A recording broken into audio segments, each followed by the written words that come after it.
What's up, fellow gamers? Phreak here, and I've got a video about using solo queue win rates to talk about not only your own play, but pro play as well. And there's a little bit in here as well about reinforcing my opinion that Rumble should be a mid laner, and a bit more than that. I saw a lot of popping off on Twitter, so we're making a video about it because context is important. Let's talk about using solo queue data. People give it a bad rap that it doesn't deserve. Like with any user statistics, all it takes is the ability to use that data well. If you think solo queue data is trash, then you're probably just bad at data analytics, and that's a problem with you. Solo queue data is supremely useful, and I'm going to explain why. This video is meant to serve three purposes. First, it's recorded in the present day, which is May 13th for me, between the MSI group and Rumble stages. A few days ago, I tweeted that I thought Rumble was overrated as a jungler and instead should be played in mid. With it, I included some data around Rumble's performances in both of those roles. The topic of Rumble as a jungler has been popping off for a while now, so I wanted to make a video about it since it's impossible to give proper context on Twitter, as well as proper argumentation. Second, it's meant to be an evergreen video in terms of helping players use solo queue data to be smarter about League of Legends. This can help you in solo queue. This can also help pro teams and analysts make better choices. This can help people just following along get better informed. Ultimately, there should be some advice here spread out throughout the video that you can use. Third, this video will continue my push that pro players are not always right. They are frequently, but they're also often dead wrong. There are a couple examples in this video of marks completely missed. I have plenty more examples than these mistakes in my head, but this is not the direct goal to just attack pro players. Rather, it's to make the claim that pros are not infallible. Thus, findings you get on your own that are contrary to pro opinion are valid. After all, pros are wrong often, and you might be right, so sometimes hold the line. Again, time is limited. Team Liquid's LCS head coach Jat gave an interview recently talking about how he has even less time to watch VODs than he did back when he was a caster or a game designer. He explicitly mentioned that he can't keep up with other regions as well. Bjergsen, the head coach of TSM's LCS team, recently talked about having to take meetings with TSM management during his days off because he's too busy with team practice on his work days. It's no surprise that in the status quo, pro teams will always be late to potential points of innovation. They don't have the time to investigate everything. And what about pro players? Well, let's take a look at the Challenger ladder. Team Liquid support Core JJ has 523 games so far this year on his Rank 2 account, which is more than any other LCS player I could find right away. If you take a look at his games played, it's 117 on Rel, 54 on Thresh in second, and there are only 6 unique champions with at least 30 games played. Now, to be fair, putting the practice in on Rel makes sense. She's a new champion. Of course, she deserves the reps.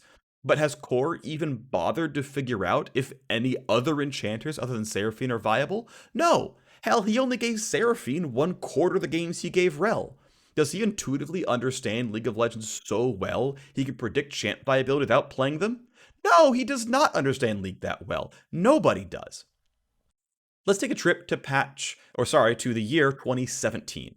In patch 7.2, Ardent Sensor was buffed to cause its attack speed and life on hit to increase from a flat 20 to instead scale from 20 to 30 based on level.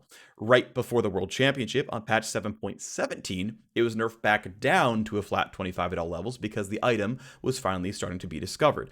Despite that nerf, Janna was the highest priority support at Worlds that year with a 95% pick ban, followed by Lulu with a 94% pick ban. Janna's win rate at Worlds that year was 70%. Yes, indeed, 70% win rate at a World Championship. And in case you think I'm cherry-picking champ select data, the next 4 champs in line were Rakan, Taric, Karma, and Soraka. Thresh is next with 3 total picks. Based on the fact that Ardent Sensor using enchanter supports were all that pro teams played after the item was nerfed, you'd think that Ardent Sensor was taking over pro play all year before then, right? Wrong! Thresh was the most picked support of the year, with Braum in 4th, Zyra in 5th, and Tom Kench in 6th, none of whom can use Ardent Sensor. Janna was picked 164 times all year long, including minor leagues like the Challenger Series. Over 25% of those picks were just at the World Championship. Her pro presence was 0 to 2% for almost the entire year. The small blip at 7.2 and 7.3 is my favorite part about this. At 1 and 2% presence respectively, only a few teams in the entire world read those patch notes and said, yeah, let's try playing more enchanters with Ardent Censer. And even they didn't keep it up. Enchanter supports were played some all year, yes.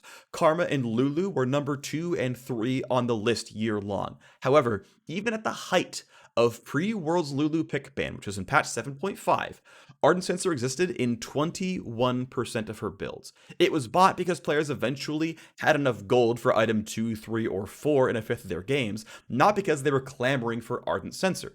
For comparison, Lulu at Worlds had 100% Ardent Censer adoption. It was always the first item. So please tell me again how you trust pro players' intuition. I would rather trust data used correctly. So what can data do? Or more generally, what even are statistics? Simply, they are a measure of what happened. And that's it. They don't by themselves imply a single thing. They just measure what happened.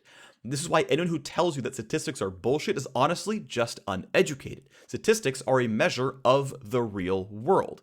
In some ways, they are the truest things on the planet because your theories and perceptions don't matter. The real world does. It's what people do with this data that's important. Used poorly, you can do all sorts of malicious things to twist the actual facts into horrible arguments. But that's not our plan here. We want to use data to help us learn. Because after all, these things factually happened, and it's up to us to understand the world in such a way that these results make sense. We want to harness the power of millions of games, because the biggest grinder in the LCS only played 500 games and didn't even branch out that much.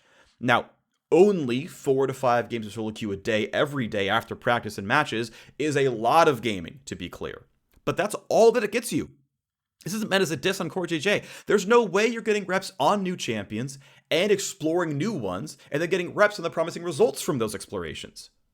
But measure what happened in solo queue is not the same thing as predicting what could happen in pro. We can move in that direction, though, is the thing. One of the strongest things we can do with solo queue data as it relates to pro play is measure win rate against MMR brackets. Pro play is not identical to solo queue, but it is still League of Legends. By looking at a champion's performance in a lower skilled bracket and comparing it to a higher skill bracket, we can get a sense of direction. Let's take a look at Azir, the quintessential pro champion. Now, if all you did was look at the first page of solo queue data in front of you, you'd say, "Wow, Azir is trash. He's 4% weaker than he's 4% weaker than the average mid laner." And you'd be right if you were focused on winning platinum level solo queue games. But we're not interested in applying platinum solo queue to pro play. We want to apply League of Legends to pro play. So let's get a better picture. Azir is in fact weak in platinum, but how does his performance change with player skill? Really positively, it turns out.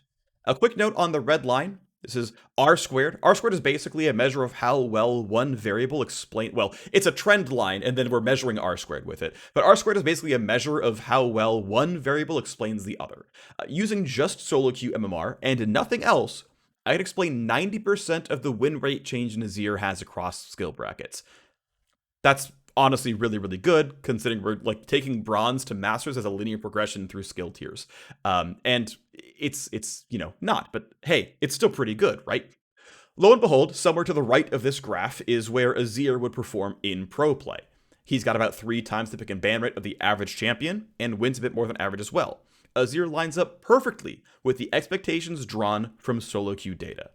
And before you yell out, "Wait a second, of course champs win more in higher MMR. The players are better. Don't worry, I've got you covered." This isn't just win rate. This is contrasting Azir to the average mid laner at that skill level. Platinum Azirs win 4.4% less often than other platinum mid laners. Masters plus Azirs win 1.8% less often than other Masters mid laners. And if that's not enough, don't worry, I've got examples of the opposite relationship as well. Garen is the poster child for non-pro champions. While Azir overperforms and gets better and better as players do, Garen falls off with player skill. He's overtuned for virtually all levels of play, but he doesn't seem to be able to take down the extreme of Elite Pro. Sure, of course. Unsurprisingly, he is virtually unpicked there. He is the reverse Azir. Cool, everyone's on board. We all understand Garen intuitively. One more example, Amumu. His numbers should also be unsurprising. Players have long realized that Amumu does not work in higher skilled gameplay. You can ascribe this to anything you want, but it doesn't really matter what the cause is. If we're deciding whether or not Amumu should be in our champ select, you don't need to know why he scales inversely with player skill. You just need to know that skill level you're playing at, and then pick or ban accordingly. But not all champs are like this. Some people believe champs are good when they aren't. It often comes down to just blindly copying one another without being analytical enough about the game. Lilia simply isn't very good. Her win rates are substantially below that of her peers, and there isn't a strong pro or even anti-pro slope. Clearly, a simple skill and performance line doesn't do that much to describe Lilia. Regardless, the seeming parabolic win rate is actually kind of interesting and somewhat common. I would love to learn one day what that's about, but again, it's not that strong here, so we're going to ignore it for now.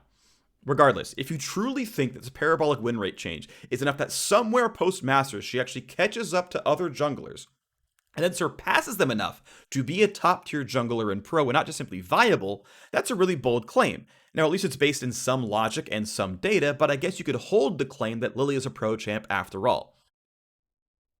But that's not what pros think today. See, pros have been jumping ship like Lilia's the Titanic for months. If you stopped looking after 11.4, you'd think, oh wow, most teams were behind the meta earlier in the year. But if you look today, only the slowest to adapt teams are still concerned about here. Let's dig a bit deeper into pro presence. Her highest pick ban rate was at the height of Turbo Chemtank. Chemtank was buffed in 11.2, and consequently both Hecarim and Udyr kept gaining and climbing, patch after patch. Both of them had over 90% presence by 11.5, and yet Lilia rose alongside them, despite being obviously an inferior choice to those two. So please tell me again how we should trust pros in the short term. 11.4 was the peak of Lilia pick ban. It was actually one of her weakest points. It was the very patch that Moonstone Manure got its first nerf. Considering pros went for Moonstone in about 1/6 of her games this season, that should have lowered her pick and ban rate, not raised it. Thankfully, teams eventually came to their senses 4 months into the season. After all the regular season games were done and most teams were eliminated from regional playoffs, her pick and ban rate finally dropped below 50% with 0 direct changes to the champion, only nerfs to her competitors. See, now we're at 11.9, where Moonstone is functionally deleted from the game. But remember, that should only account for 1/6 of Lilia's games, and she's at 14% presence. Finally, in May of 2021, most teams have come to the conclusion that I had in the middle of last year. Lilia isn't very good. How many teams were 1 win away from making playoffs, or lost 3-2 inside of those playoffs? How many games could have been won with a stronger champ select? You know, getting an extra ban and letting your opponents pick a weak champion? Some of those games were extremely close and could have been decided off the back of small things like team composition. But only now have most teams realized Lilia isn't good. Speaking of AP junglers, some teams are quick to jump on strong champions when they show up. Heading into the start of the season, Lilia was busted. If you looked at Plat Plus, you'd probably overlook one of the best junglers to grace League of Legends. She was reasonably balanced for most players, but Lilia really rewards skilled play, and especially coordination. There are a lot of things under the surface when contrasting different levels of skill. It's not just the quality of your hands, it's the quality of your brain. Coordination with your team is a really big skill. Catching myself in the script again, sorry about that, is a really big deal. Lilia has a very hard to land crowd control spell. Thus, ganking for lanes with their own CC for setup lets Lilia land her knockback and hundreds of damage. Some might even say tons of damage. As player skill increases, Lilia's odds of performing better than her peers skyrockets, and pros were in this case quick to identify that power. Win rates in pro play, to be fair, are difficult to talk about. You can more or less assume a random assignment of teammates in solo queue. There are tens or hundreds of thousands of games, and realistically, no one smurf or power outage or bout of food sickness is going to move the win rates. But in pro play, the difference between 52 and 48% can be 3 games. That's not going to provide a lot of confidence that a champion is slightly strong when you expect plus or minus 5% win rate off of 2 games. But Lilia hit 65% win rate across 11.1. Now this has its own biases. Clearly, she wasn't known worldwide with an only 71% presence. Teams who practiced in the offseason, and specifically junglers who practiced in the offseason, picked up Lilia. Players who practice in the offseason probably won more games beginning of the year. So, like I said, pro win rates are difficult to directly compare. But clearly, those who picked up Talia were rewarded. Real world data told us that. One of the ways to prove that your findings are accurate is to repeat the experiment. In 11.2, Turbo Chem Tank got buffed. Because of that, Talia's pro presence went down as teams went on Hecarim and Udyr. Some teams who were good at early adoption, in fact, moved on to Hecarim and Udyr very quickly. Others who were lagging behind were just starting their Talia practice. Even still, we see the exact same Azir-like skill performance slope from solo queue which we expected. And once again, teams that picked Talia enjoyed an incredibly lofty 59% win rate with her. Now, as an aside on pro win rates, they are almost always pushed toward 50%. In solo queue, again, teams are pretty equal skill, meaning winning and losing is just about individual outplays and champ composition. In pro play, look, Royal is going to top their group 8-0 regardless of comps. Cloud9 will beat Golden Guardians regardless of comps. TSM is going 0-6 at Worlds regardless of comps. So champions mean less, and thus win rates push towards 50% on average. This only really changes if you take a super narrow focus, like a champ's win rate in just one league, where it's like, well, Cloud9 plays Cyan with everyone else, so of course Cyan's win rate is high. But worldwide, this washes out pretty well. In 11.3, Talia was nerfed. All that Riot took away was some of her jungle monster damage, aka her clear speed. So despite what everyone has been saying, that clear speed is all that matters, and the only pro-viable junglers clear fast, and that's why you should pick Lilia every game, and Lee Sin can't be one, Talia remained just as stratified in high versus low MMR. See, in 11.1, there was a 5.6% win rate lift between Bronze and Masters Plus. In 11.3, there was still a lofty 6.4% win rate lift, despite the nerf directly affecting the whole reason that meta junglers are meta. She kept her incredibly steep skill expression and continued to be better than the average jungler for highly skilled players. This is why, if you want to use data correctly in pro play, you have to do a good job of it. You can't just say, oh, well, she lost about 1.5% win rate, I guess she's dead, because she's still an above average champion for elite players. We knew that from looking at pro results from the month before. We know that from looking at her performance on skilled players in solo queue. Talia probably should not have left pro play, but she lost one more game than she won during 11.3, so her win rate's technically negative, and she promptly disappeared. So let's zoom out a little bit. What does solo queue measure for us? As you look at games in higher skill levels, you're measuring a few different skills to varying degrees. Obviously, players get better mechanics. If your champion requires better mechanics, they're going to perform better at higher skill levels. If your champion requires more foresight into game states, predicting damage, gank routes, important targets, that's going to scale with player skill. Marksmen, for example, are more important in high MMR or pro level and are relatively underpowered in bronze, because when you're fighting as a squishy, without a Zhonya's, and no one peels for you, you die to Zed instantly in every team fight if you don't position well. Positioning is a skill. Bronze players don't have it, diamond players do. Higher MR players play more often. It's one of the primary reasons that they're higher rated, of course, but you can use that to make inferences on data. If Talia is brand new to the meta and you're watching pro play and copying the champions that pros play, the average diamond player is going to get to 20 games on Talia by the time the average bronze player gets to 10. Guess which one performs better? The one with 20 games of practice or the one with 10? It's no wonder that new champs, and especially the difficult ones, tend to have positive win rate correlation with MMR. Some pros like CoreJJ have over 100 games on Rel just from solo queue. I imagine that does a lot to ensure he has strong Rel performances even if she's not that strong or weaker than another option. For example, here's a dumb quote. It's not really, though. Bruce Lee said, I fear the man who has practiced 10,000 kicks once. I fear not the man who has practiced 10,000 kicks once, but I fear the man who has practiced one kick 10,000 times. This tenet holds absolutely true in League. Some champions, like Katarina, tend to only be played by players with hundreds of games of practice. That's going to inflate the Katarina win rate. And it's something to watch out for when broadening one's champion pool in either solo queue or pro play. As I said, players are better coordinated as skill improves. If I'll bet you a bronze player who never looks at their minimap is going to do a terrible job of setting up a gank for Talia. But in Grandmaster, every Renekton player instantly knows what's up and that Talia better be starting bot side to tower dive the hapless top laner at level 3. But there's a stark difference between players intuitively being smarter, using pings and intuition, and actual pro teams using voice chat and rehearsing team comps beforehand. Before, we could place bronze next to silver next to gold, and so on, and assume that Masters Plus was reasonably close to pro play. In some spaces, like coordination, it's not close. There's a ton of blank space, and pro play is off the monitor. So any champ who scales purely off coordination, like Rise with Realm Warps, is going to be relatively flat when looking at solo queue, but is actually quite pro viable. Finally, solo queue data can provide us some quick solves as well. Does your opposing mid laner play a lot of Tristana mid? Well, it's the first time Trist mid has been meta in years. You don't have a lot of practice games on her. You don't have a lot of practice games against her. Maybe you could practice the lane matchup with your Academy mid laner in your free time, but let's be clear, there's absolutely no way you can master the matchup in a week. And it's just one of the possible matchups you might play. What are you even picking in Tristana? And where do you start to figure out what's good? Well, it's solo queue data. It's trivial.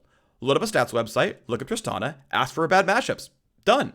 Front and center is Syndra. It wasn't hard for me to do, but it was certainly too much for the pro players who kind of picked themselves by picking Trist into Syndra, that happened by the way, or picking some other trash against Tristana.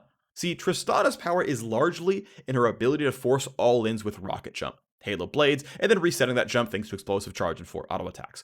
Orianna does not have a lot that she can do about that play style, that play pattern. Her base armor is low, her slow doesn't affect the jump, and her shield is just gonna get blown up.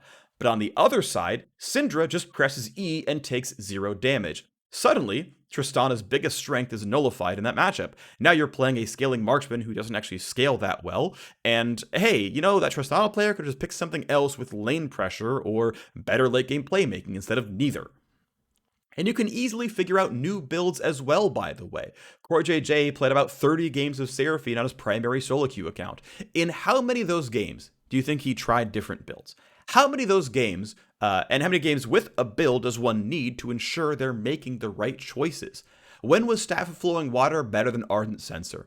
And what about Optimal Runes? I mean, good luck sussing out that when every game is different, everyone's still learning how to play the champs that they're playing and playing against. You get it with solo queue data. Look at the high win rate options and say, you know, I didn't think about rushing Riley's Crystal Scepter as my first item pre-mythic on Seraphine. But of course, it turns out making your E root on a single cast and stun on a double cast is really, really, really good. I'm not saying you need to buy it every single time, but really, how many people would never have even thought of Riley's first? But it's a viable option and should be a consideration. Thank you, solo queue data. A few years ago, AD carries almost exclusively played Kog'Maw and Varus by rushing Blade of the Ruined King on them. Looking at solo queue data back then, Ginsu's Rage Blade was substantially higher win rate, and thus probably the optimal first item. I asked LCS pros at the time what they thought about switching their builds over. The response I got was that the lifesteal was too valuable, and they'd never even consider switching. 5 months later, every single marksman in the world was rushing Ginsu's Rage Blade. See, solo queue data measures what actually happened in games of League of Legends. It doesn't care that you think you need lifesteal. It measures what happens when you actually skip it. Turns out you win. Solo queue data made me aware of Tank Senna months ago. It's broken, by the way. Pros never found her all season. Only now has she really caught on in solo queue. Nowadays, she's banned in 49% of games at MSI so far, contrasted with a 33% presence across the year. Teams could have discovered this ever since Frostfire Gauntlet got cheap in 11.2, they just hadn't. But I want to be clear that data, of course, does have limitations. Solo queue is not pro play. You cannot account for the fact that some teams are better at playing around certain lanes and some players have different styles. Alphari is 2-8 on Sion all time. Fudge is 7-1. I'm not saying Fudge is better than Alphari. I'm saying Fudge is a better Sion than Alphari. But solo queue data cannot tell you this. Solo queue data cannot tell you about counter picks in the environment. You can look up individual matchups, like how good Sylas is against Malphite, sure, but it takes a lot more work to figure out if Malphite's win rate lowering with skill, it does by the way, is because more players happen to own his counter picks. You'd think as skill increases, fewer players would blind pick Malphite, but you can't know that for sure, and it's not an easy thing to answer. More skilled players also have their ear to the ground. New tech like Moonstaff Lilia has a higher adoption rate in high MMR than in low, or at least had, it's gone now. Despite that, Moonstaff has never been a high win rate build in solo queue. In pro play, where you're more coordinated, sure, it's a reasonable build and there's an argument for it, no problem at all. But that means back in 11.4, Lilia's win rate would lower with MMR because of build adoption. You can eventually dig in and find this out, but again, that's not easy. We're looking for simple directions. And before you tell me this explains my earlier Lilia graphic, you're wrong about that too. All the data from this presentation is post Moonstone nerf, and so that build and its inherent biases are not in her statistics. There are more limitations, but again, you get the idea. I'm not claiming solo queue data is a silver bullet. I'm saying it's a worse rap than it deserves. And this brings me to Rumble. I tweeted out after the group stage of MSI that Rumble Jungle is overrated and Rumble Mid is underrated. With it, I included some data that had solo queue win rates on it. Of course, Twitter is not a good platform for nuance, so players took it like this was the only thing I looked at. And thus, if Plat plus win rates are low, I must believe the champion is trash. Yeah, Twitter sucks for discussions. Rumble Jungle seems to be too weak for pro play. Even if you believe he's going to gain enough win rate back as skill increases, because Masters Plus is 0.4% higher than Diamond, which is a tenuous argument at best, you still have to pitch that it makes him the best jungler in the game.